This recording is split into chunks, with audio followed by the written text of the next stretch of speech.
Dear daughter, I'm writing this because, in an instant, you might encounter someone whose words sound sweet but hide poison, the kind of poison that wraps around the mind and distorts reality. And if I'm not here when that happens, I want you to know what to watch for. Once, I heard a phrase that seemed harmless. I just want what's best for you. It was a statement that should bring comfort. But instead, I just felt the pressure mount, a weight in my chest, the sensation of being scrutinized, evaluated, and without realizing it, I began to feel tense. It was at that moment I noticed something alarming. Manipulation doesn't shout, it whispers. And often, what seems like concern is actually disguised control. Over time, I learned to recognize these phrases. They have a pattern, a rhythm that brings confusion. Here are a few you should keep in mind. If you really loved me, that's a trap. Love doesn't demand proof. It simply exists. You're overreacting. That phrase is a call to silence your voice, a way to invalidate your emotions. Everyone has problems, not just you. When someone minimizes your pain, that's not empathy. It's disdain. I just want to help. But help comes with a price. Your freedom, your space. That's not love. You always do this. That's criticism disguised as affection, a way to make you doubt yourself, as if you're solely responsible for the dynamic. If you hear those words, pay attention. They're signals, not excuses. Because, dear daughter, true connection doesn't come from manipulation. It comes from sincerity. If you feel uneasy after a conversation, that means something. Don't ignore your instincts.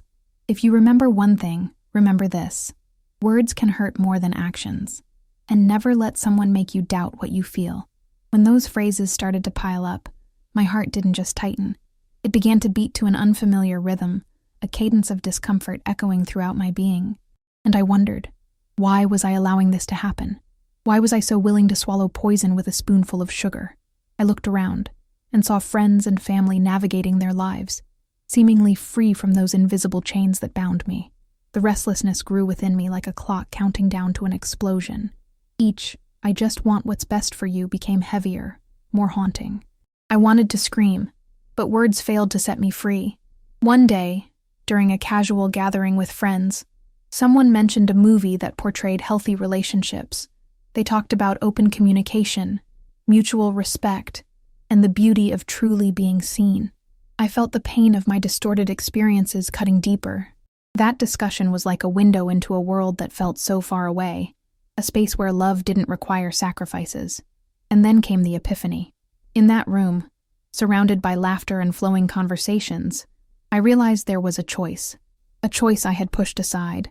I didn't have to submit to all of this. I didn't have to live at the mercy of venomous words. Love shouldn't be a minefield of repressed feelings or a theater of subtle manipulations. That's when the memories began to surface in my mind. Every moment I had justified, every time I recoiled at the oppressive silence that followed a no. True love makes you smile. It doesn't whisper promises and then take them back. It doesn't turn your desire into a burden. I looked at those friends, laughed, and felt a weight lift. There, a small fire ignited within me, a recognition that I was not alone. So, I decided to do something. I decided to put into practice the lessons I had learned and take a bold step. That night, I called someone who had always been a pillar in my life. My sister. I needed to tell her how I felt. The phone rang. Her voice welcomed me like a hug. And there, in that conversation, I poured out my heart. I shared my fears, the insecurities that those poisonous words had created within me. And she, listening attentively, reminded me of what I truly valued, what love should really represent. You shouldn't feel bad for wanting security, she said. If someone doesn't respect your boundaries, that's not love. It's control. Those words were like an antidote, undoing the devastating effects of years of manipulation. Each phrase became medicine, clarifying the fog that had clouded my vision. Learn to see the signs, she continued. The true strength is within you, and it's never too late to recognize your worth. As she spoke, it was no longer just a conversation. It was a manifesto of freedom, as if a veil were being lifted, revealing not only the patterns of manipulation, but also the strength that comes from saying no. I knew it wouldn't be easy. The journey to deconstruct old habits and learn to recognize emotional traps would take time and patience. But in that conversation, a new path opened up before me, a path where authenticity would have room to flourish. In the days that followed, I began to observe the world around me in a new light. The interactions became clearer. I listened and watched, paying attention to every word and tone. The little things became huge. The way someone fell silent when I expressed a desire. The way some laughter seemed forced. And when I heard that phrase again for the first time, "If you really loved me," the feeling was no longer confusion, but clarity. An alarm went off inside me. I recognized it as a shining signal, a warning that I wasn't dealing with love, but with an emotional game. And so, dear daughter, by choosing to listen to your intuition, you begin to shape yourself. All painful experiences become part of a deep learning journey. You may not have control over what others say, but you have full mastery over how you respond. When you say no and feel the air stabilize, that is the triumph.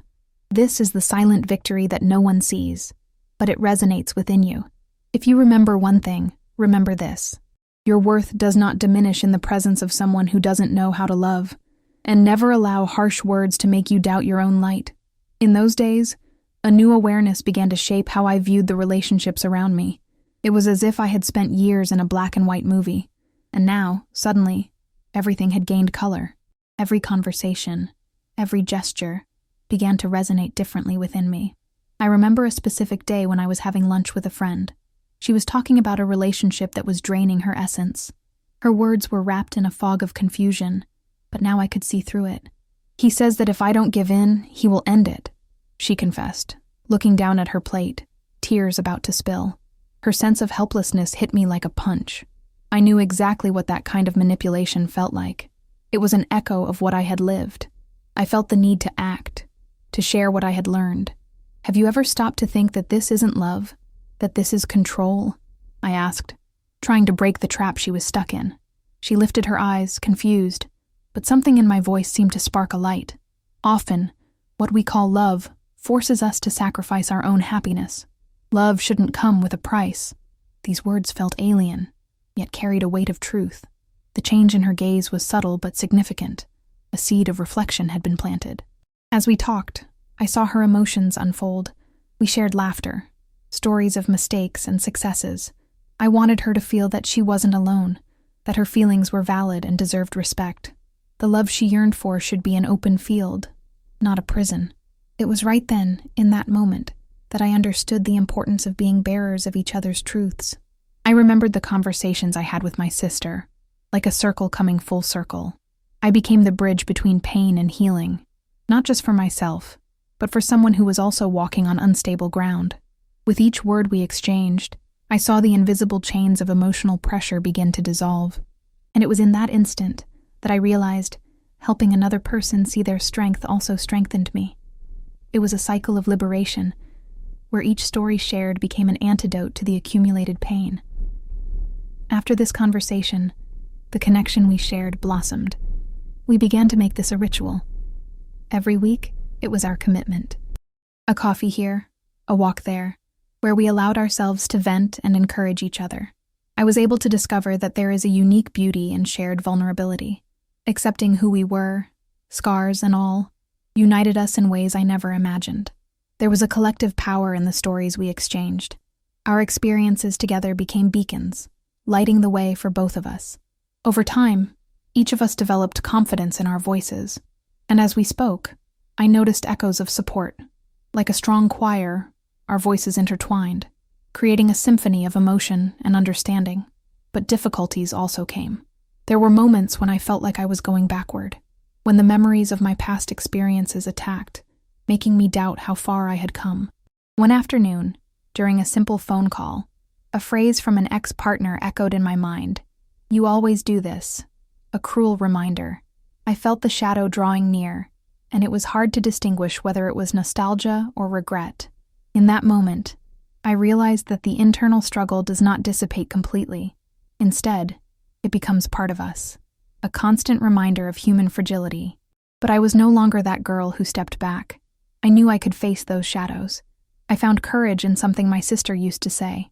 "When you speak the truth, you heal." I used that as a mantra. I had to process my emotions. I allowed myself to feel the pain, but I no longer let it define me. This choice to not let the past dominate my present became a turning point.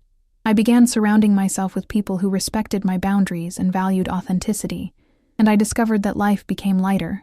Conversations flowed, filled with honesty and warmth. It was like breathing fresh air after emerging from a dark cave, and I realized that this was what I had always been searching for. Dear daughter, what I want to convey to you is that true strength does not come from resisting that pain, but from accepting it. We are not just survivors. We are warriors of our own stories. Every word we choose becomes a powerful weapon against those who try to silence us. And even though there are tough days, remember that true love never asks you to diminish yourself. And if one day you feel lost, remember to seek out authentic connections. They are the remedy that heals. Don't be afraid to vent, to lay your cards on the table. Because by doing so, you not only free yourself, but you also give others permission to do the same. Never forget, your worth is non-negotiable, and your needs are valid. If someone tries to belittle that, remember that you have the right to say no and distance yourself from any situation that doesn't make you shine. It's that simple. As I navigated this new world of authenticity, a new layer of complexity began to unfold. It was as if I had lifted a veil, and only then could I see the nuances of life. There were moments when I felt empowered, but there were also days when vulnerability became overwhelming. One night, while gazing at the starry sky, a deep fear washed over me. It whispered doubts about my ability to maintain this new awareness. What if I failed? What if the shadows of the past came back to haunt me? I closed my eyes, taking a deep breath, trying to push away that oppressive feeling. But even breathing didn't seem enough to dissipate the doubt that throbbed like a drum in my mind. It was then, as I opened my eyes, that I noticed a shooting star streaking across the sky, a reminder of life's transience, that everything is in constant motion and change. In that instant, I understood that the search for inner peace was not a straight line. It was a path full of curves, setbacks, and advances. Each step forward, each moment of weakness, contributed to the narrative of my life. I decided I needed to share this emotional weight with my sister again. The phone rang, and as soon as I heard her warm voice, everything felt lighter. "Hi, dear. Are you okay?" Her concern was palpable, and it made me feel embraced. And there, I poured out my heart about the fear that haunted me, the insecurity that echoed old voices. She listened patiently, and when she finally spoke, her voice was steady. "Remember, you are in control of your own story. You are not defined by your fears. The journey is made up of ups and downs, and that's what strengthens you." In that moment, I realized I wasn't alone in this process.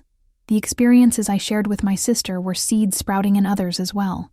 I began to reflect on the impact our conversations had on our relationship. Each word exchanged strengthened not only me, but those around me. I noticed that shared vulnerability had the power to create unbreakable bonds. And so, as we talked about our fears and longings, something magical happened. The love blossoming between us was not just a refuge, but a fertile ground for each of us to shine in our own light. By the end of the conversation, I left insecurity behind, knowing it was just a part of my being.